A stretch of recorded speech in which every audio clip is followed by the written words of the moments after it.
If you go to countries where people make demands of their leaders, things are being delivered. You go to the Scandinavian country, you go to Norway, you go to Denmark, you go to Finland, you go to Sweden, and see how things are working. Because if you joke, the people will come and make you resign.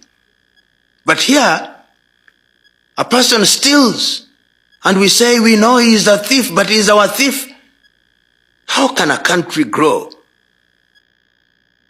Welcome to my channel, where we discuss everything and all things politics, especially about the 2023 presidential election held in Nigeria on February 25, 2023, and the result controversially announced on March 1st, 2023.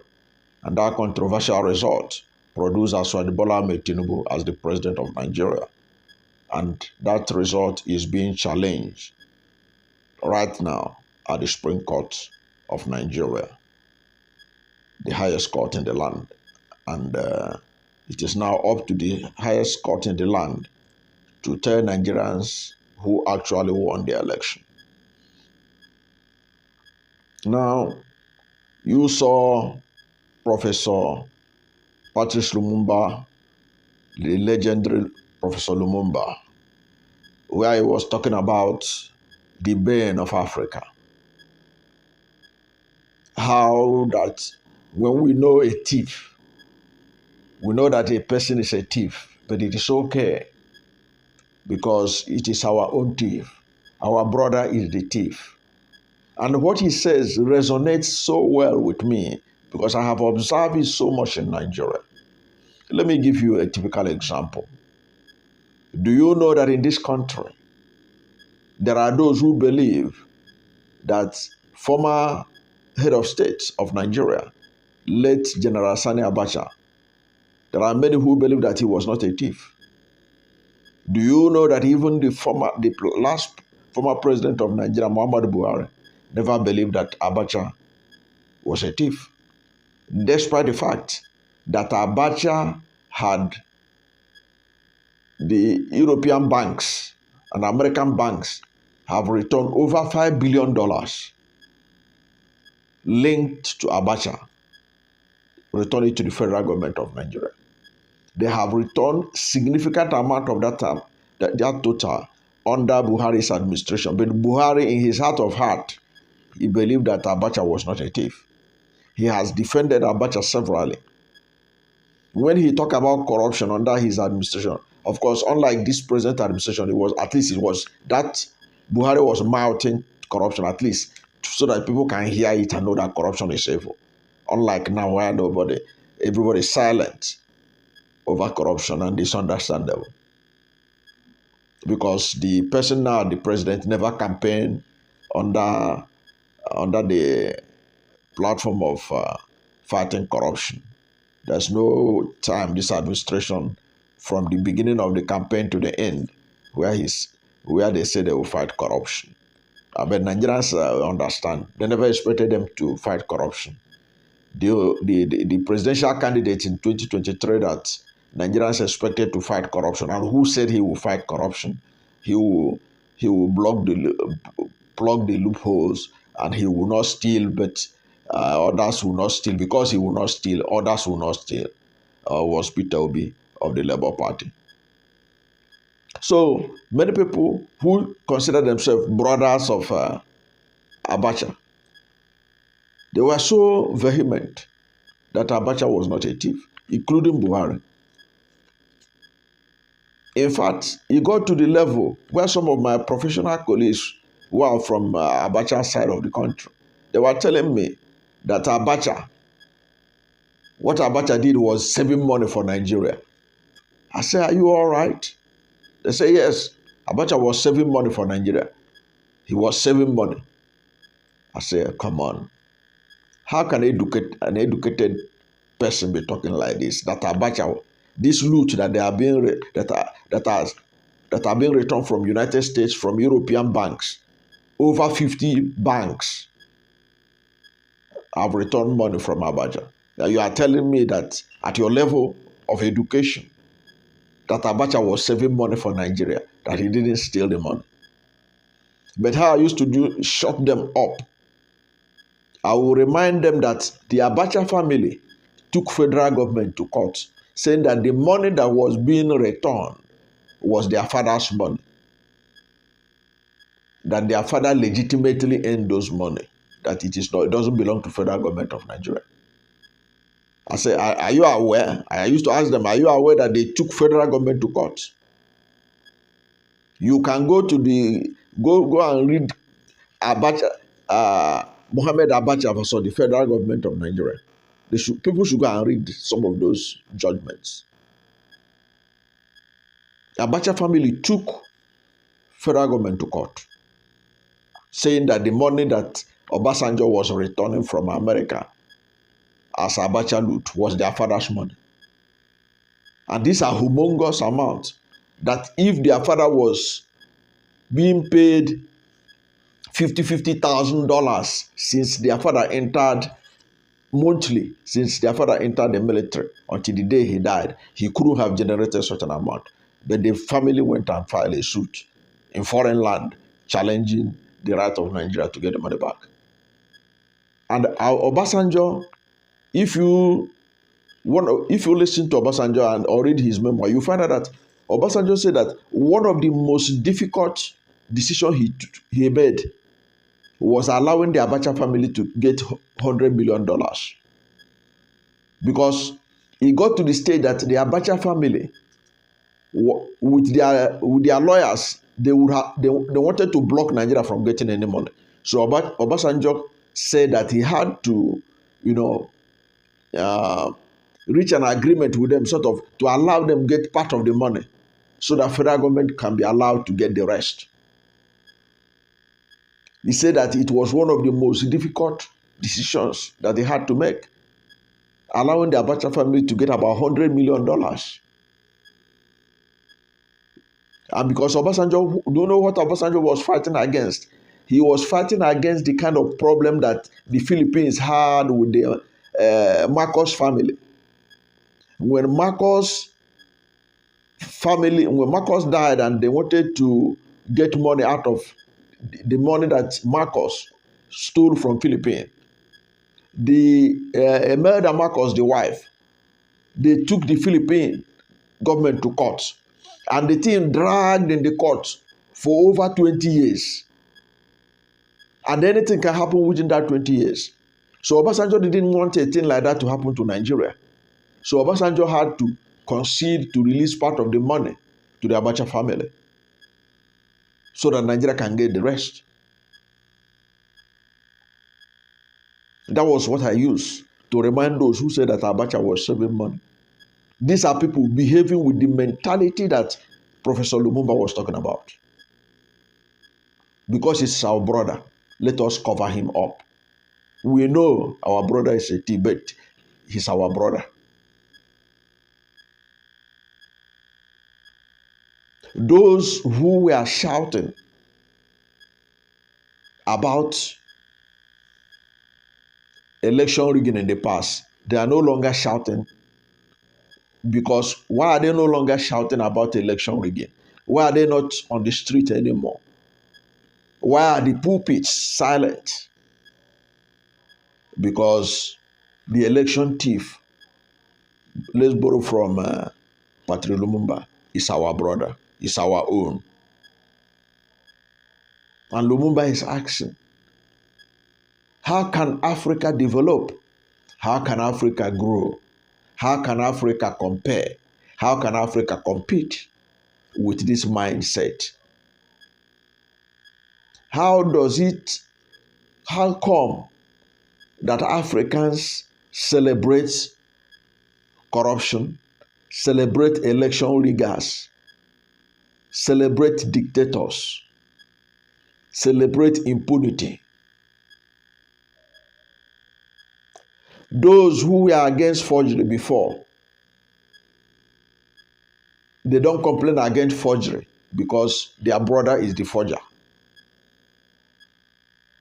Those who are against looting, they don't complain against looting when it is their brother that is looting or had looted. That is what is dragging Nigeria down. That is what is killing Nigeria. How I wish that this Patrice Lumumba video will be played in every home, in every church, in every mosque in Nigeria, in every ethnic meeting in Nigeria, so that Nigerians can get sense. Because look at what you talked about, the Scandinavian countries. These people enjoy some of the best type of living in the world today. And they are having the most peaceful environment more than any other part of the world. These people, these Scandinavian countries, many of them are not they are not prayerful nations. They are not prayerful nations like many of us in Africa. But look at the kind of peace they have. Look at the kind of welfare package they have for their people. Look at the kind of leaders they have. Patrice Lumumba was right.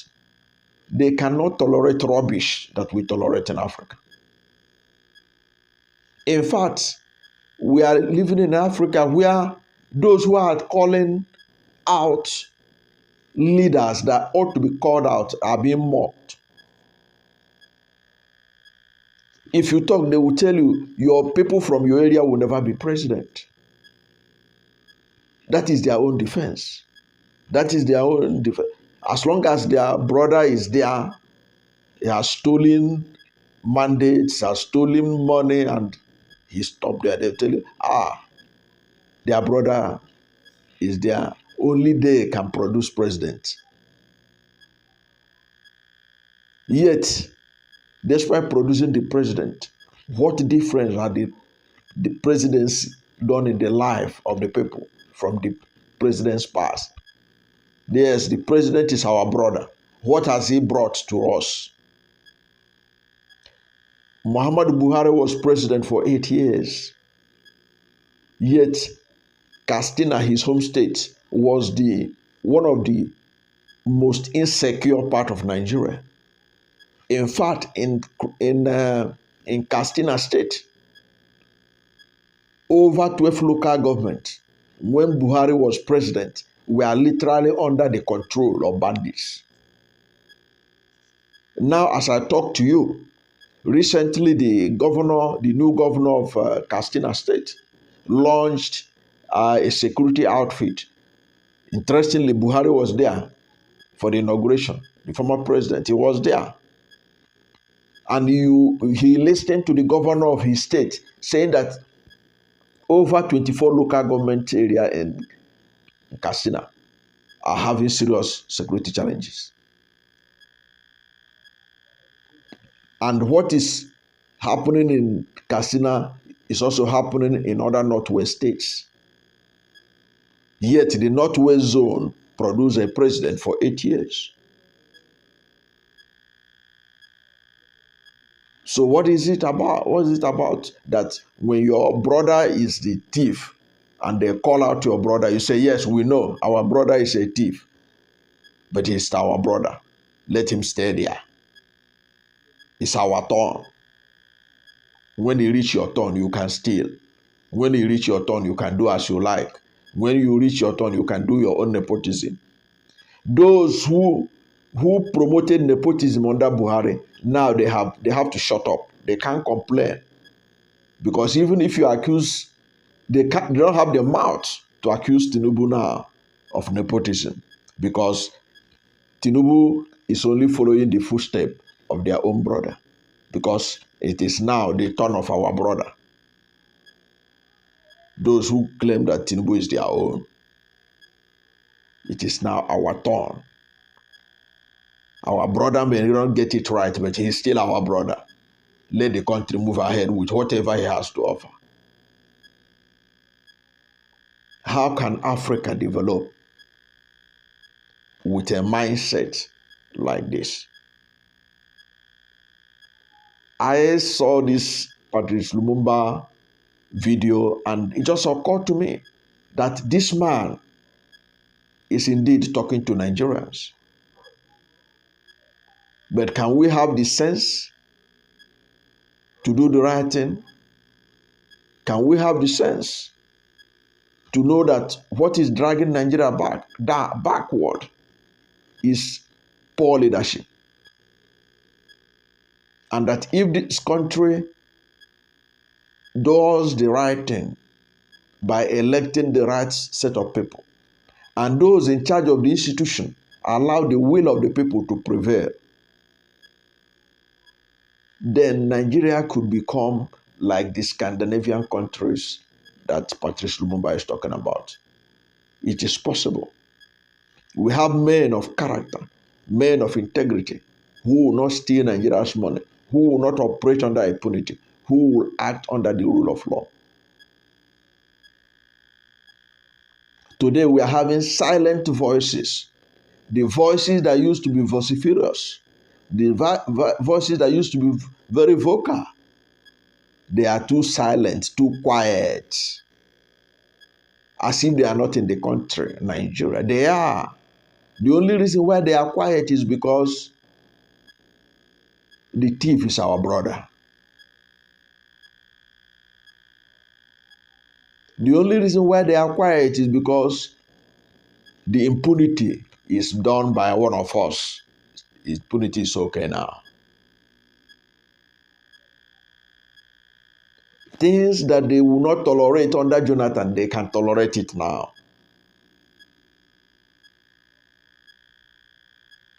And now some people, things they cannot tolerate, things they tolerated under Buhari, they can't tolerate it now. I'm not a fan of Yeso Weekend, but there are all kinds of things being said now that he is not supposed, people from his part of the country are not supposed to be minister of the Federal Capital Territory, Abuja. In their mind, in the mind of those who are talking like that, they say, if it is one of us, if it is one of us, he will not have given Yeso Wicked that position. Because this is the mentality that is finishing Nigeria.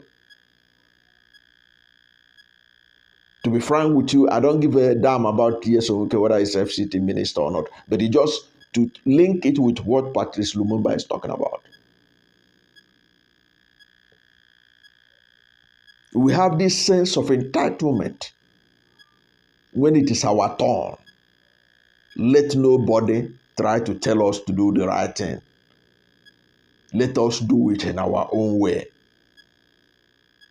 When it is your turn, you can do it your own way. And that is why nepotism, poor leadership continue to perpetuate itself in Nigeria from election to election and enhanced by the manipulation of the electoral umpire. So that at the end of the day,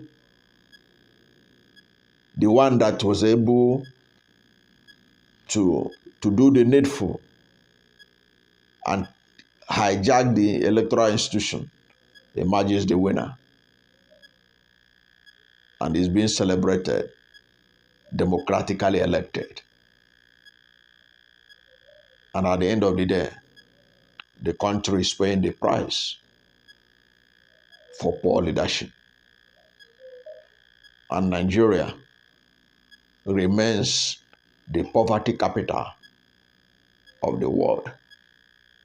Thank you for watching this video. And if you are new to my channel, you have not yet subscribed to my channel, please subscribe to my channel. Hit the subscription button, hit the notification bell.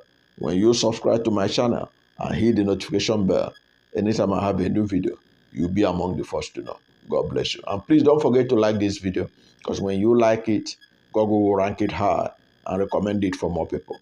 Thank you, and God bless you and yours.